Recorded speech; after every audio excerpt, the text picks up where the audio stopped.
ٹھیک ہے. وَلِذَالِكَ خَلَقَهُمْ, ہم نے تو انہیں اسی طرح بنایا ہے. کس طرح؟ صاحب ارادہ و اختیار, عقل و شعور دے کر اختیار دے دیا گیا. اب ہم جو چاہیں وہ کریں, اپنی مرضی, کوئی روک ٹوک نہیں ہے, کوئی گلے سے آ کر نہیں پکڑ لے. ٹھیک ہے. وَتَمَّتْ كَلِمَةُ رَبِّكَ, تمت پوری ہو گئی, تمام سے ہے. اردو میں آپ لفظ استعمال کرتے ہیں تمام.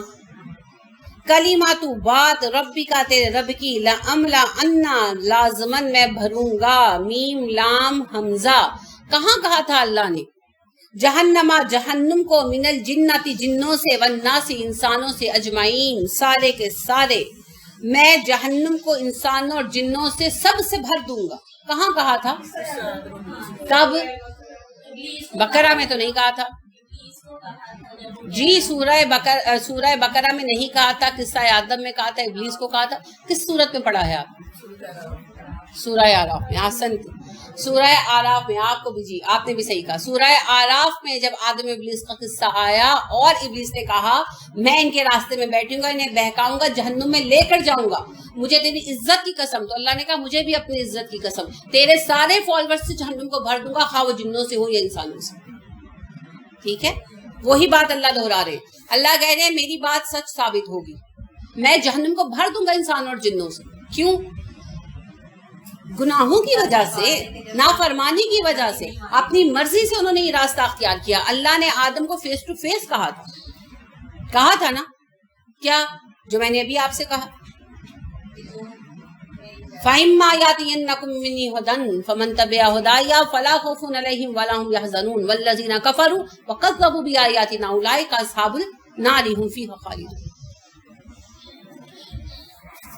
تو جنت اور جہنم کا جو ہمارا فیصلہ ہے وہ تقدیر پر نہیں ہے, وہ ہمارے کرتوتوں پر منحصر ہے. تو ہماری اللہ نے کہا نا کچھ سعد ہوں گے قیامت کے دن, کچھ شقی ہوں گے, پڑھا ہے نا پیچھے اسی سورہ میں.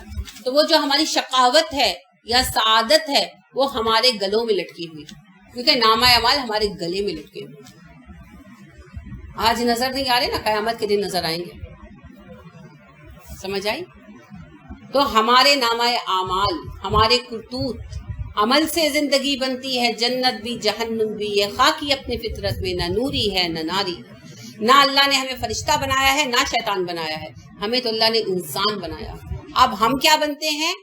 بس ہمارا فیصلہ, ہماری مرضی. فیصلہ تیرا, تیرے ہاتھ میں ہے. دل کے شکم کیا کرنا ہے سوچ لو, کر لو.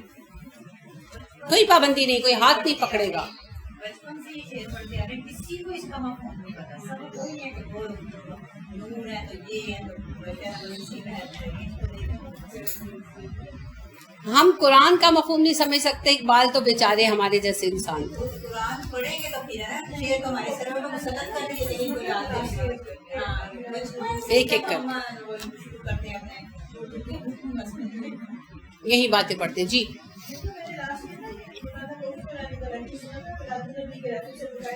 لوگ کہتے ہیں نہ بتاؤ, کہاں لوگ کہتے ہیں کہ صحابہ نے نہیں بنایا تو اس لیے ہم نہیں بناتے. تو وہ کہتے ہیں یہ کہاں پہ لکھا ہوا قرآن میں کہ جو چیز صحابہ نے نہیں کی وہ ہم نہ کریں. ہاں بالکل صحیح کہا انہوں نے. جو قرآن میں نہیں لکھا, قرآن میں یہ لکھا ہے وما آتاکم الرسول فخذوہ وما نہاکم عنہ فانتہوا. جس بات کو تمہارے نبی تمہیں دیں اس کو قبول کرو, جس سے روک دیں اس سے رک جاؤ.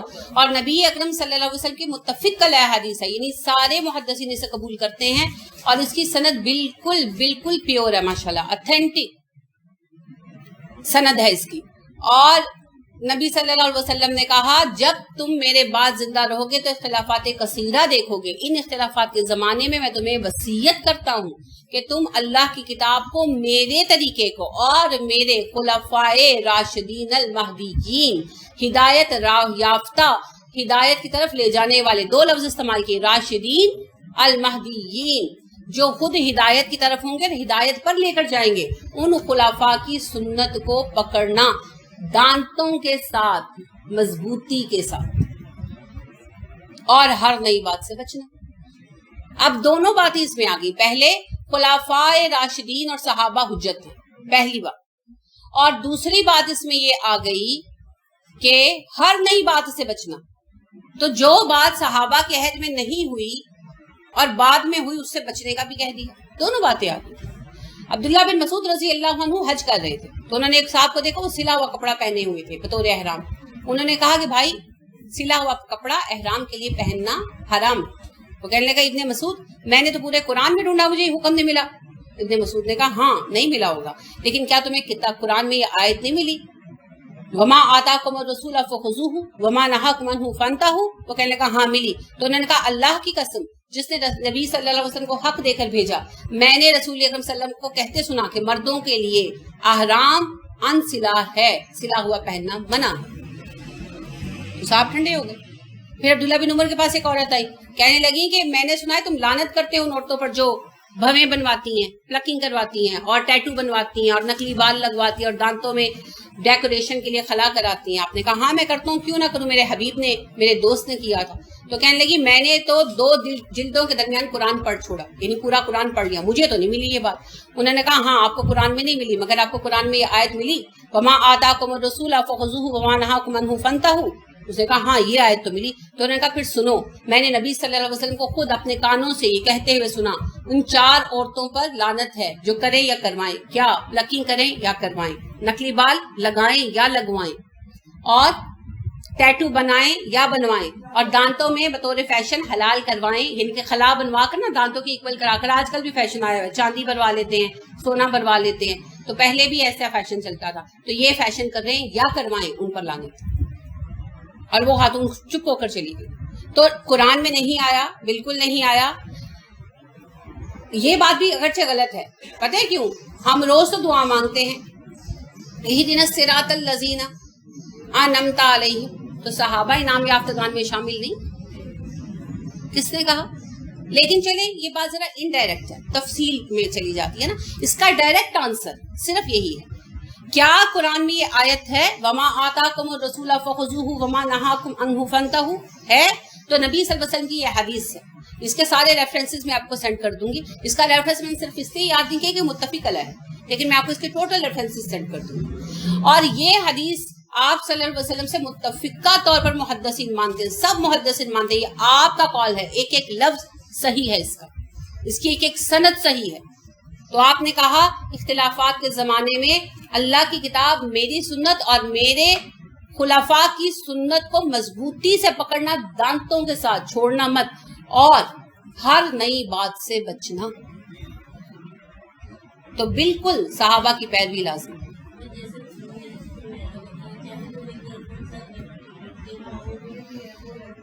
ابن مسعود کو کہا تھا, ابن مسعود کی طویل حدیث ہے, بڑی اہم طویل حدیث ہے, جس میں دور فتن میں کیا ہوگا, فتنوں کے زمانے میں کیا ہوگا, اس کی کئی علامتیں. انہی میں سے ایک علامات اختلافات کثیرہ ہے. کیا آپ نے کہا تم اختلافات کثیرہ دیکھو گے؟ انہوں نے کہا جب میں یہ اختلافات دیکھوں کیا کروں؟ آپ صلی اللہ علیہ وسلم نے کہا اللہ کی کتاب کو, میری سنت کو تھام لینا اور سب کو چھوڑ دینا, خواہ تمہیں اتنا تنہا ہونا پڑے کہ غم کے وقت میں ایک درخت سے لپٹ کر رونا, کہ کوئی تمہیں سینے سے لگا کر تسلی دینے پر بھی آمادہ نہ ہو, تمہیں اتنا اکیلا کر دے, تب بھی یہی کرنا. لوط علیہ السلام کی طرح, لوط علیہ السلام پر غم آتا تو کوئی تسلی دیتا ان کو؟ نہیں نا. یعنی ایسا تنہا کر دیے جاؤ تب بھی یہی کرنا. ٹھیک ہے, تو یہ شرح صدر کب آئے گا؟ جب ہم علم حاصل کریں, دلیل گمان سے باہر آئے.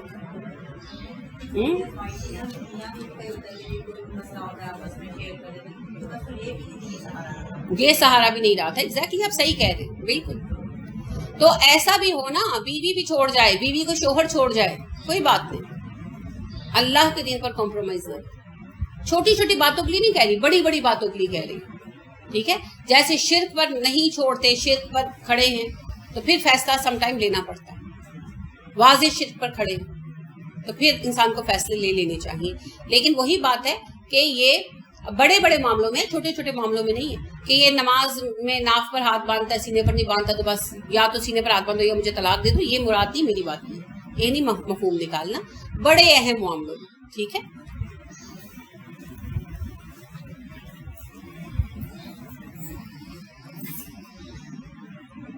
اور اللہ نے کہا نا بنی اسرائیل کے بارے میں بھی وَمِنْهُمْ أُمِّيُّونَ لَا يَعْلَمُونَ الْكِتَابَ إِلَّا أَمَانِيَّ وَإِنْهُمْ إِلَّا يُظُنُّونَ. عوام کا حال یہ ہے علم کتاب کا ہے نہیں، بس گمانوں کے پیچھے بھاگے جا رہے ہیں، تکے لگا رہے ہیں. تو ہمیں یہ نہیں کرنا، ہمیں علم حاصل کرنا ہے. العلم طلب العلم فریضۃ علی کل مسلم او مسلمہ. ہر مسلمان مرد و عورت پر علم حاصل کرنا فرض ہے. ایسے نہیں کہا گیا طالب علم کے راستے میں فرشتے پر بچھاتے. طالب علم کے لیے زمین و آسمان کی مخلوقات دعا کرتی ہیں، عالم کے لیے زمین و آسمان کی مخلوقات دعا کرتی ہیں، یہاں تک کہ چونٹیاں اپنے بلوں میں اور مچھلیاں پانی میں سمندروں میں دعا کرتی ہیں، پرندے ہواؤں میں دعا کرتے ہیں. جو طلب علم کے راستے پر چلے گا اس پر جنت کا راستہ آسان کر دیا جائے گا. ایسے ہی نہیں کہا گیا. پھر کہا ایک عالم کو عابد پر ایسی فضیلت ہے جیسی 14ویں کے چاند کو ستاروں پر. تو یہ فضائل کیوں آئے؟ کیونکہ علم گمراہ ہونے سے بچاتا. شیخ سعدی حکایت بیان کرتے ہیں، حکایت ہے، کہتے ہیں کہ شیطان سے ایک بندے نے پوچھا اس کے اسٹوڈنٹس میں سے، اس کے یعنی چیلوں میں سے، کہ یہ عالم کی فضیلت کیوں ہے. اس نے کہا ٹھہرو میں تمہیں دکھاتا ہوں، پریکٹیکل دکھاتا ہوں، ایگزامپل. تو ایک بندے کے پاس گیا، بڑا عبادت گزار تھا، تو رات میں بھی عبادت ہی کر رہا تھا، تو وضو کر رہا تھا. تو وہ آیا، کہنے لگا مجھے آپ سے ایک بات پوچھنی، انسانی شکل میں. تو کہنے لگا کہ جلدی کرو، میرے پاس ٹائم نہیں ہے، میں نے نا اپنی اتنی رکعتیں پوری کرنی ہے. تو کہنے لگا کہ دیکھیں وہ بات یہ ہے کہ سوال مجھے یہ کرنا ہے کہ اگر سوئی کے سوراخ میں سے اونٹ گزارنا ہو تو کیا اللہ کریم گزار سکتے ہیں؟ تو اس نے کہا یہ کیسے ممکن ہے، احمقانہ باتیں کر رہے ہو، جاؤ یہاں سے. تو وہ آ گیا شیطان. پھر اس نے یہی بات ایک عالم سے پوچھی. تو عالم نے کہا کہ تم اس طرح کی باتیں اٹھا کر کون سا فتنہ پیدا کرنا چاہتے؟ ایک تو بات یہ ہے اللہ ہر بات پر قادر ہے، اور دوسری بات یہ ہے کہ اللہ کے خلاف کام کیوں کرے گا. تو تم کس قسم کا فتنہ اٹھانا چاہتے ہو؟ ڈانٹا ڈپٹا اس کو کہ فتنہ پیدا کرنے کے لیے باتیں کر رہے. تو وہ آ کے اسے کہا دیکھا پہلا جو بندہ ہے اس نے نہ سوال کی ڈیپتھ کو سمجھا اور نہ اللہ کی قدرت کا احساس اس کے دل میں آیا، کیونکہ وہ عالم نہیں تھا اور دوسرا عالم تھا. ایک طرف تو اللہ کی قدرت پر اسے پورا یقین تھا اور اس کی نوعیت کا ایک خاص علم تھا، اس لیے اس کو اس میں شبہ نہیں تھا کیسا ہو سکتا ہے، اور ساتھ ہی اللہ کی حکمتوں کا بھی علم تھا. تو وہ ٹریپ بھی نہیں ہوا، اور وہ میرے مقصد کو کہ میں کسی نہ کسی فتنے میں ڈالنا چاہتا ہوں بھی سمجھ گیا، کیونکہ وہ عالم تھا. تو عالم کا علم جو ہے وہ اس کی حفاظت کرتا ہے اللہ کے فضل سے، بشرطے کہ علم حق کے لیے حاصل کیا. تو علم کی فضیلت بہت زیادہ ہے. گمانوں پر نہیں چلنا، علم پر چلنا ہے. جو علم پائیں گے انہیں شرح صدر ملے گا، اور وہ یک رخے ہو جائیں گے، انہیں اختلافات سے نجات مل جائے گی. ابھی آپ کے ذہن میں پریشانی آتی ہے نا بیانات سن کر، میرے نہیں آتی. میں مانتی ہوں یہ ہے شرح صدر. کلیئر ہو جانے کے بعد آپ بھی ہو جائیں گے انشاءاللہ، ایسی بات نہیں. جب تک آپ حدیث کا شوق پیدا نہیں نہ فرمائیں گے اپنے اندر تب تک مشکل، کیونکہ بہت ساری چیزیں ہیں جو حدیث سے واضح ہوتی ہے. نہیں تذبذب کی بات نہیں ہے، میں یہ نہیں کہہ رہی اب تذبذب ہے. بات یہ ہے جب بات سامنے آتی ہے تو کنفیوز ہونا، پریشان ہونا کہ نہیں بات تو میری صحیح ہے مگر یہ بات کیوں ہوئی، یہ کیسے ہوئی، اس کا کیا جواب دیں. جواب ٹھیک ہے سم ٹائم سوچنا پڑتا ہے، لیکن پریشانی نہیں آتی، بالکل نہیں آتی. یہ ہے شرح صدر.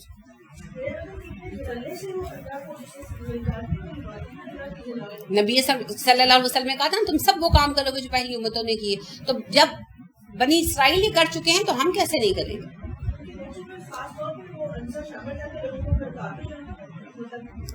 فساد وَلِذَلِكَ خَلَقَهُمْ، ہم نے انہیں ایسا ہی بنایا جس مقصد کے لیے جو چاہیں وہ کر لیں. عبداللہ بن مسعود رضی اللہ عنہ کی حدیث میں دور فتن کی نشانیوں میں سے ایک نشانی آپ نے یہ بھی بیان فرمائی. ابن مسعود اس عہد میں لوگ دین کا علم دنیا کے حاصل کرنے کے لیے سیکھیں، جس علم سے جنت خریدی جاتی ہے اس سے وہ دنیا کی دولت حاصل کریں. یہ بھی نشانی ہے زمانہ آخر کی. وَتَمَّتْ كَلِمَةُ رَبِّكَ لَأَمْلَأَنَّ جَهَنَّمَ مِنَ الْجِنَّةِ وَالنَّاسِ أَجْمَعِينَ، اور ثابت ہو گئی تیرے رب کی یہ بات کہ میں انسانوں اور جنوں سے جہنم بھر ڈالوں گا، یعنی ان سے جو شیطان کے فالوورز ہیں.